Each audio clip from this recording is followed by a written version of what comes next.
नमस्कार, good morning and welcome back to my YouTube channel back from the jaws of danger. ठंड बहुत बढ़ गई है। मैं अंदर भी एक जंपर पहना हुआ हूँ, उसके ऊपर ये पतली जैकेट, वो भी ऊपर पूरा जिप करके। और घर के अंदर हूँ तब की बात बता रहा हूँ। तो जो लोग बाहर रहते हैं, मैंने एक एक्सपीरियंस जाड़े में ऐसा किया है, अभी मैं वही बताऊँगा। सबसे पहले तो ये बताना चाहता हूँ, जैसे मेरा वाइल्ड लाइफ के मेरे कप्स हैं, ये देखिए, ये मेरे एकेडमी का कप है। देखो लिखा हुआ Abhijit Sinha cricket academy for global togetherness. For global togetherness का बहुत बड़ा मतलब है, क्योंकि मैं स्पोर्ट्समैन हूँ, क्रिकेटर था। तो ये जो मेरा जो ग्लोबल टुगेदरनेस लिखाने का मतलब ये था कि आप जब खेलने आते हैं, ना अमीर है, ना गरीब है, ना गोरे हैं, ना काले हैं, ना हिंदू है, ना मुस्लिम है, ना क्रिश्चियन है, ना सिख हैं, आप सिर्फ खिलाड़ी हैं। तो ग्लोबली सब एक साथ मिलके खेलें, तब आप खेल की जो परिभाषा है, तब तो आप उसकी शुरुआत करेंगे। फिर आगे आप कैसा खेलते हैं ये आपके ऊपर है। और इधर मैं दिखा रहा हूँ आपको इस कप में, ये मेरे फादर का है। ये देखिए, RD9 इनके मेमोरी में मैंने ये टूर्नामेंट किया था। और बैकग्राउंड में आप देख भी रहे होंगे, एक लेपर्ड की स्किन है जो मेरे ड्राइंग रूम में लगी रहती थी, जो इसके पहले वाला घर था। और ये बहुत एज हो गई थी फादर की, तब हार्ट का पहला अटैक इनको हो गया था। उसके बाद की ये photo, he had become very weak. And यही शख्स है जो एक हाथ से शूटिंग करते थे, बताइए। और ये लेपर्ड भी इन्हीं का मारा हुआ है, टाइगर्स भी इन्हीं के हाथ के मारे हुए हैं। बहरहाल, जो आज कुछ पर्सनल एक्सपीरियंसेस मेरे जंगलों के अंदर कैसे हुए। जब मैं बहुत यंग था, शुरू में तो फादर के साथ कैंप में था ही, फिर मैं खेलने लगा। ये बात मैं आपको शायद बता रहा हूँ 82 की, हाँ 81-82 की। उसके पहले 80 में एक बार संजय दत्त जो फिल्म स्टार है, वो भी लखनऊ आया था। मेरा फ्रेंड है फुजैल हलीम, अब तो हमारे बीच में नहीं रहे। उनका बहुत ही बढ़िया फार्म हाउस था नेपाल बॉर्डर में, बहराइच डिस्ट्रिक्ट में। तो संजय फुजैल की फैमिली से बहुत क्लोज थे। तो तब उसकी पिक्चर रॉकी आ गई थी, जीवा आ गई थी, एक 3-4 अच्छी रिलीजेस हो गई थी संजय दत्त की। उसके बाद ये शिकार के बहुत शौकीन थे, तो यहाँ लखनऊ आए थे। और फिर फुजैल के फार्म गए थे, कुछ फ्रेंड्स भी थे, वो लोग भी गए थे और 3-4 दिन रहे। और गजब की जगह उसका फार्म था कि रोरिंग तो चाहे आप लेपर्ड की लीजिए, चाहे आप टाइगर की लीजिए, रात को रोज ही सुनाई देती थी। और अगर आप फार्म हाउस में अंदर बैठ जाएंगे खिड़की के किनारे, तो दिन में भी कभी कभी टाइगर का नज़ारा, अगर इफ़ यू आर लकी, तो दिख जाता था। उनके भी जो ग्रैंडफादर ने उस इलाके में बहुत शिकार भी किया हुआ था। तो एनीवे, आज जो मैं कहानी बता रहा हूँ, ये दुधवा के इर्द गिर्द है, नेपाल बॉर्डर की ही है। मेरे एक फूफा जी थे, तो वो साइंटिस्ट थे।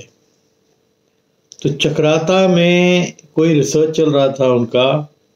चक्राता पड़ता देहरादून से थोड़ा ऊपर जाके, तो चक्राता में रिसर्च चल रहा था। तो उन्होंने मुझको बोला कि भाई आपके कोई जानने वाले हैं जो प्योर इंडियन हनी मेरे को दिला पाए, जो जंगल से हो। तो मैंने कहा मैं बात करके बताता हूँ। फिर मेरे जानने वाले एक कंपनी वाले थे जो बंदरों का सप्लाई करते थे CDRI को, सेंट्रल ड्रग रिसर्च सेंटर को। अब तो वो बैन हो गया है। तो बंदर के ऊपर एक्सपेरिमेंट होता था, तो वो बंदर जंगलों से पकड़ के लाते थे, है ना। चाहे वो रेड फेस मैकैक हो, चाहे वो लंगूर हो, इस और भी छोटे मोटे प्रजाति के बंदर पकड़ के लाते थे। फिर साइंटिस्ट उनके ऊपर रिसर्च करते थे। तो मैंने उनको पकड़ा, उनसे बात करी। तो उन्होंने बोला कि हनी तो इतना ज़्यादा है कि बस जाने वाला चाहिए। ये मेरे ख्याल से जो आज के टाइम पे दुधवा किशनपुर का बॉर्डर है, उस एरिया का था। तो जंगल भी बड़ा घना था। तो उन्होंने यही कहा था कि जो भी जाए, नंबर 1 वहाँ का लोकल आदमी साथ में जाए। हमारा एक आदमी हम कंपनी से भेज देंगे, वो उसके लिए जो भी नॉमिनल अपना चार्ज ले रहे थे। और एक एक्सपर्ट होगा जो धुआं करके जो मशाल में धुआं करके जो जाता है पेड़ के ऊपर चढ़ता है और फिर पूरा पूरा छत्ता काट देता है। तो हमने कहा था कि ऐसा है कि टीन के डब्बे रखिएगा और उसमें पूरा छत्ता वैक्स के समेत दे दीजिएगा सब, ताकि प्योरिटी का कोई सवाल ही ना रहा, प्योर है। और इस हनी को compete करना था ऑस्ट्रेलियन हनी से, तो ऑर्डर मिल जाता है। ये जो कंपनी थी, ये आयुर्वेद की कोई कंपनी थी, इसको ऑर्डर मिल जाता हनी बेस जो भी चीज़ है उसका बनाने में इंटरनेशनल मार्केट में। तो फिर मैंने इनके साथ मैं चला गया लखीमपुर खीरी। तो लखीमपुर खीरी से फिर मैं एक ऐसी जगह जाकर रुका जहाँ थारू जो ट्राइब होता है उनका विलेज था, और काफ़ी बड़ा ट्राइबल विलेज था। और थारू बहुत डोमिनेंट और बहुत हिम्मत वाले लोग होते हैं। और जो थारू की फीमेल्स होती they are very good looking, बहुत डेयरिंग, बहुत हिम्मत वाली। तो तय ये हुआ कि आप शुरू में यहीं विलेज पे रुक जाएंगे, और जो भी एक एक्सपर्ट है जो मेरे साथ गए थे उन्होंने 2-3 लोगों को अपने साथ लिया, क्योंकि उस एरिया में वो जाते रहते थे बंदरों को पकड़ने के लिए। तो लोग उनको जानते थे कि वो जाएंगे और रेकी करके आएंगे जंगल की कि कहाँ का है, फिर अगर मेरे को जाने की ज़रूरत होगी तो। अब मेरे को उन्होंने वहाँ बिठा दिया, थारू चीफ था उनके घर पे, और उनकी 3 डॉटर्स थी। अब मैं शहर का बंदा, एकदम मालूम नहीं, और दे वर वेरी यंग। तो मेरे लिए बड़ा ऑकवर्ड हो गया कि 3 लड़कियां उनकी माँ थी, और वो खातिरदारी करने में मीट खाते हैं कि नहीं खाते हैं, आपके लिए क्या बनाए, चाय पियेंगे नहीं पियेंगे। एंड आई थिंक वो थोड़ा वो मेरे लुक्स की वजह से वो फैसिनेटेड भी थी तीनों की तीनों, तो उनके लुक से पता लग जाता था। फिर वो एक मेरे को बोलते थे कि आपको यहाँ अच्छा नहीं लग रहा है, यहाँ लोग आएंगे जाएंगे। उसके फादर वहाँ के चीफ थे थारुओं के। तो अंदर के अलग कमरा था और पीछे वरांडा था। तो उस ज़माने में उनके पास बत्ती अत्ती तो होती नहीं थी, बट वो दिन का ही टाइम था तो रोशनी थी और विंटर्स थे। तो फिर मेरे को वो लोग अंदर ले गए। तो उन्होंने फिर मेरे से कुछ बातें बड़ी विचित्र करी। बोला कि हम कुछ लोगों को, अपने थारू कम्युनिटी के लोगों को आपसे मिलाते हैं। ये वो लोग हैं जो फंदा सेटर्स हैं, यानी जो फंदे जानवरों को पकड़ने के लिए होते हैं, वो फंदे बनाते हैं। कुछ बहुत ज़बरदस्त तीरंदाज हैं। एक जो है वो ट्रैकर है, वो ट्रैक करता है कि जानवर बड़ा जानवर किधर मिलेगा, छोटा जानवर किधर मिलेगा, और बहुत ही एक्यूरेटली, इन्हें बिल्कुल अगर उसने ट्रैक कर लिया है तो वो कहते हैं कि अगर वो जो नीचे जो गिरी हुई ट्विग्स होती थी लकड़ी की, उसके ऊपर जो दबाव आता था बड़े जानवर का चलने का, उससे भी वो पहचान जाता था यहाँ से कितनी देर पहले टाइगर निकला है। उस तरह के उस्ताद थे। तो मेरा कहने का मतलब है कि मैंने हमेशा बिलीव किया है कि ये जो लोकल लोग होते हैं ना, इनकी जानकारी बुक में कभी दर्ज नहीं है, बट इनकी जानकारी बड़ी बहुत ज़बरदस्त होती है और एकदम एक्यूरेट होती है। मैं तो एकदम मेरा विश्वास तो 100% है। फिर उन्होंने बोला कि आप रुकिए, हम 15-20 मिनट में आपको 2-3 लोगों से मिलाते हैं। उनमें से एक बंदा आया था, आपको मैं क्या बताऊं कि जिस तरह बार्किंग डियर की कॉल होती है वो मुंह से निकालता था। एक केले का पत्ता टाइप का था, उसके लेके सांबर की कॉल निकालता था और चित्तल की कॉल निकालता था। और ये काम ये लोग करते थे, जो वहाँ के जमींदार थे वो इन लोग को ले जाते थे अपने साथ में, और फिर ये कॉल निकालते थे। कोई बड़ा शिकार लेपर्ड या टाइगर आता था, उसको शूट डाउन करते थे। तो ये मेथड था, वो बड़ा सक्सेसफुली वो लोग करा करते थे। और एक जो थे, शायद हमें याद नहीं आ रहा, धनंजय उसका नाम था या बनंजय उसका नाम था, वो बहुत ज़बरदस्त गन भी चलाता था और लोडर भी था, लोड भी करता था। अगर मजल लोडिंग की उस ज़माने में अपने टाइम पे बंदूकों होती थी तो उसको लोड भी करता था। और एक था जिसको वो लोग नेता बोलते थे। नेता जो था वो ट्रैकर था जबरदस्त, उसको पता था कि कहाँ टाइगर का एरिया है, कहाँ लेपर्ड का एरिया है, कहाँ पर बड़े वाले हिरन मिलेंगे, कहाँ भालू का एरिया है। तो ऐसे लोगों को मैं पर्सनली मिल के आया, उन्होंने आवाज़ निकाल के मेरे को सुनाया, मैं तो दंग रह गया कि क्या ज़बरदस्त क्वालिटी है और कोई इनको जानता नहीं। और मेरे पास उस समय तो ये सब मोबाइल होता तो मैं सब रिकॉर्ड करके आपको सुना देता। बट आज के टाइम पे शायद तराई एरिया में आज भी इस तरह के लोग हैं। फिर उसने मेरे से तीनों लड़कियां आई और मेरे पास बैठी और फिर मेरे से कहने लगी कि आप मीट खाएंगे। मैंने कहा नहीं, मीट तो मैं खाता हूँ। तो बोले नहीं, शिकार का मीट। शिकार का मीट यानी डियर मीट। तो हमने कहा शिकार का मीट आपको कहाँ से मिलेगा? कहने हम लोग धारू हैं, हमारे यहाँ जो है जीवन यहाँ पर ऐसा ही व्यतीत नहीं हुआ है, आप बोलिए कौन सा शिकार। तो मैंने कहा इसका मतलब क्या है कि आप शिकार करवाएंगे और ताज़ा मीट खिलाएंगे? बोले हाँ। तो मैंने ऐसे मजाक में बोल दिया चलिए चित्तल का मीट हमको खिलाइए। तो बोले ठीक है, आप बैठिए आराम करिए। एक चारपाई मेरे को दे दी आराम करने के लिए। अब ये लोग अपना सर्च पार्टी जब तक निकल गई थी तो मेरे को बड़ा अफसोस हो रहा था, यार मैं इन लोगों के साथ क्यों नहीं चला गया, यहाँ लड़कियों के बीच में आके मैं फंस गया हूँ। And they were, I tell you, very good looking. वो अपना जो अटायर होता है थारियों का, पूरा ज्वेलरी फलरी जो भी आर्टिफिशियल वो पहनी रहती है, हाथ यहाँ से यहाँ तक सजा हुआ।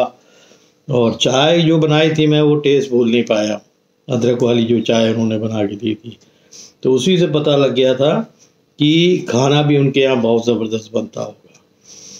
फिर वो देसी चावल वाले दारू पीते थे जिसको नेपाल में रास्की बोलते हैं, क्योंकि वो बॉर्डर था। तो मैंने कहा नहीं मैं ये सब नहीं पीता हूँ। तो वो लोग they all drank, all the 3 daughters। और वो ठुल्ली हो गई बिल्कुल पी के, क्योंकि काफ़ी देर बैठा हुआ था। अब मेरी तो जान अटकी हुई थी कि कैसे मैं यहाँ से निकल के भागूँ। जल्दी वो लोग आए और फिर मैं निकलूँ और फिर दोबारा आऊँगा। तो दोबारा मैंने तो कसम खा ली थी कि मैं यहाँ नहीं रुकूँगा, मैं कहीं और आगे रुक जाऊँगा, कोई भी शहर जो अगल बगल होगा फिर वहाँ से हम लोग आएंगे। बट आपको जो एक्सपीरियंस मेरे को वहाँ जो नेटिव्स जो लोकल्स हैं उनके साथ रह के जो 2 घंटा 3 घंटा बीता है, थोड़ा ऑकवर्डनेस मेरे को उन लड़कियों की वजह से लग रहा था। और बट जो लोग आगे मेरे से मिले ना वो बहुत खुश थे। और उसके पहले फिर मैंने उनको स्टोरी बताई जब संजय आया था और संजय दत्त आया था और शिकार पे गया था। बस वो ही तो वो लड़कियों को भी अट्रैक्ट कर गया कि कहीं ये भी तो कोई एक्टर नहीं है। मेरे को समझ है, वो कह भी रहे थे कि आप भी आए हो पिक्चर में काम करते हो। मैंने कहा नहीं भैया, मैं तो क्रिकेटर हूँ, खिलाड़ी हूँ, तो लखनऊ से आया हूँ, वो मानने को तैयार ना हो। तो उन्होंने जो लोग में आए थे उन्होंने एक किस्सा मेरे को सुनाया कि उस ज़माने के जो ये लोग पोचिंग तो नहीं करते थे। मैंने इनसे पूछा भी कि आप लोग जानवर जो है मारते भी हो? बोले कभी नहीं मारते, खाली शिकार उसका करते हैं जिसकी मीट की ज़रूरत होती खाने के लिए। बड़ा जानवर जैसे टाइगर है, लेपर्ड है, भालू है, हाथी है, हम लोग कभी नहीं मारते। पोचर्स अलग है, वो बवरिया ग्रुप है या और जो भी ग्रुप होते हैं वो ग्रुप है, वो मारते हैं और बेदर्दी से भी मारते हैं। नेट का ट्रैप भी होता है। और जैसे मैंने पहले अपने वीडियो में डाला था कि जब नेट ट्रैप हो जाता है उसके बाद बड़ी डंडी उसको मुंह में डाल देते हैं जब वो चिल्लाता है, ताकि आवाज़ उसकी दबाएं। इतना मोटा डंडा अगर किसी शेर के गले के अंदर फंस जाएगा तो सफोकेट तो वो ऐसे ही हो जाएगा। तो ये सब इनके तरीके होते थे।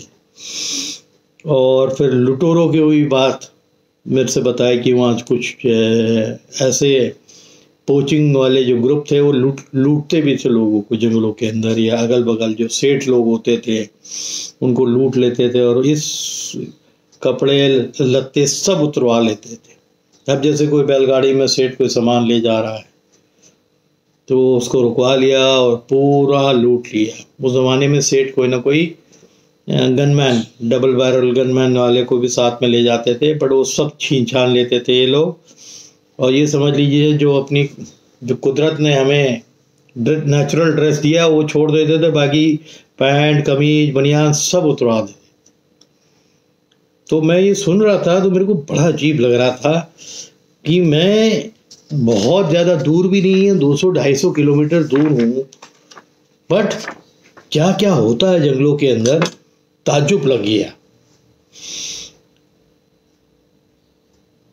और एक तो छोटे करके मेरे को बताया था, उसने बोला कि साहब आप कोई चीज़ फेंकिए और ये जो है गन से उसको मारेगा, उस पर लग जाएगा, इस तरह का गेम। ऐसे एक्सपर्ट्स मेरे से वो जो थारू ग्रुप के आके मिलेंगे, मैं तो ताज्जुब कर गया कि हमें कोई नॉलेज ही नहीं इस चीज़ की। मैं इतने साल जंगल में रहा कि मेरे को कोई नॉलेज ही नहीं है।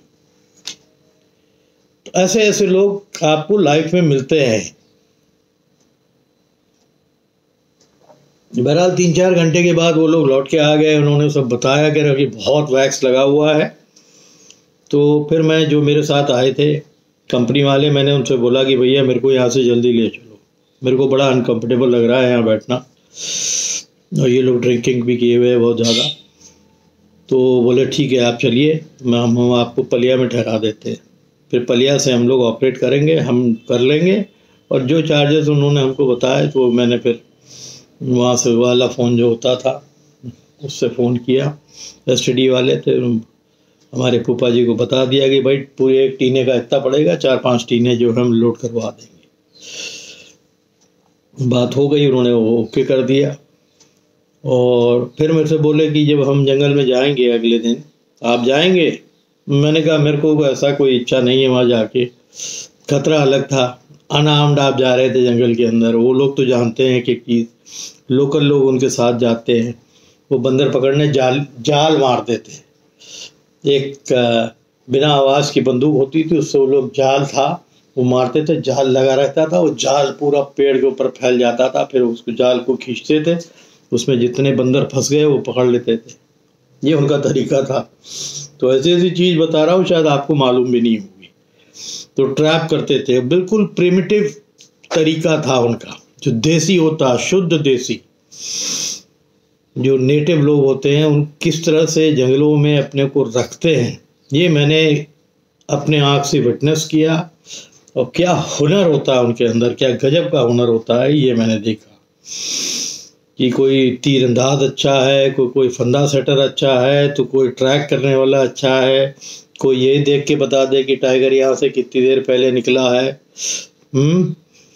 तो ऐसे कुछ औरतें भी थी उन्हीं थारों में, वो तो डरती ही नहीं थी। हमने कहा तुम लोग को डर नहीं लगता, यहाँ जंगल के अंदर तुम लोगों का गांव बना हुआ है? कह रहे हम लोग बचपन से शेर चीतों के बीच में रहे, तो डर काहे को लगेगा।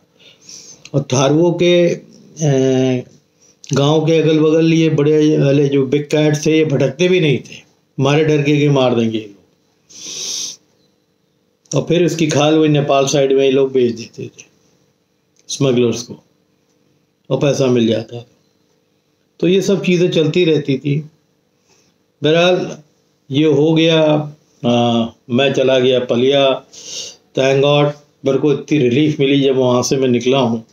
खाना बहुत अच्छा बनाया था उन्होंने, एक चित्तल हंट डाउन कराया था, उसका मीट बनाया था। थोड़ा सा रेशेदार होता है, बट वो जो बनाने का उनका तरीका होता है लोकल, वो बहुत अच्छा है। मैं खाने का शौकीन हूँ, तो मेरे को कोई बहुत चीज़ बुरी नहीं लगती कभी भी। और अब बगल के मकान में बड़ी तेज किसी लड़की की आवाज़ आ रही थी पिटने की। तो मैंने उन तीनों लड़कियों से पूछा भी था कि क्या हो रहा है। कह रहे हैं कि ये लड़की किसी लड़के के साथ, बाहरी लड़के के साथ भागने के इरादे में थी, ये पकड़ ली गई है, इसके माँ बाप इसको मार रहे हैं। तो मेरी ये सब सुन के तो और सिट्टी पिट्टी गोल हो गए। मैंने कहा जल्दी जल्दी यहाँ से निकलो। कि ये एग्रेसिव भी होते हैं, ये थारू जो होते हैं ना, एक तो डरते नहीं है, दे आर वेरी एग्रेसिव, है ना। बहरहाल फिर मैं वहाँ से निकल गया, पलिया पहुँच गया। पलिया पहुँच के फिर इनसे हमने बोला कि आप ही अरेंज करिए, मैं अब जा रहा हूँ लखनऊ, और मेरे को टीने सीधे लखनऊ में दे दीजिएगा। फिर ये पूरे टीने जो है, 4 टीने पूरे बड़े वाले जो टीन होते थे, वो हम पता नहीं वो कितने किलो के होते हैं, जो डालडा वाले पुराने आते थे, उसी पे सील करके इन्होंने दिया था। फिर मैंने उसको अपने फूफा जी को भिजवाया था चकराता। हमने सहारनपुर डिलीवर करा था, वो सहारनपुर से खुद ले गए थे गाड़ी में। तो ये एक किस्सा इस तरह के किस्से आप लोग को सुनना बहुत ज़रूरी है कि फादर के साथ एक लाइफ अलग रहती है जब आप एक डिपेंडेंट रहते हैं अपने फादर के ऊपर, उनकी सेफ्टी में, और जब आप यंग हो जाते हैं कभी कभी ऐसे माहौल में फंसते हैं कि जहाँ पर जो ट्राइब है बहुत एग्रेसिव है और बहुत डोमिनेंट है, उस एरिया में तो बहुत ही डोमिनेंट है। थारू एक बहुत बड़ा बेल्ट है जो इधर से लेके पूरा नीचे तक जाता है ना।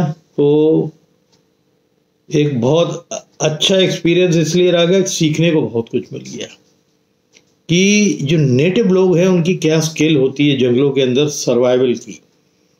और अगर मैं जंगलों के अंदर उनके साथ चला जाता ना तो बहुत सी चीज़ विटनेस कर लेता। बट वो टाइम ऐसा था कि मैं कैमरा भी कोई नहीं ले गया था, ना ही अपने मोबाइल फ़ोन होते थे कि रिकॉर्ड कर लें। अब चीज़ें चेंज हो गई है। अब तो अगर पोचर भी है तो उसके पास AK-47 होती है अंदर, ये हालत है। ये सब खबर मेरे को अभी मालूम पड़ी कि आज की पोचिंग अलग हो गई है। पहले की पोचिंग जो पोचर्स होते थे वो किस तरह आते थे, ट्रैप करते थे, और अगर वो घने जंगल के अंदर पोचिंग कर रहे हैं तो ये लाजमी बात है कि कोई ना कोई फॉरेस्टर मिला हुआ उनके साथ। पोचर्स को भी मालूम है कि बहुत ही बड़े पैसे में एक टाइगर मारा जाता है तो उसकी चमड़ी और उसका जितनी भी चीज़ें उधर सब बिकती है, सिवाय मांस के सब बिक जाती है, और सब चाइना चली जाती है वाया नेपाल, और नेपाल का बॉर्डर बगल में ही है।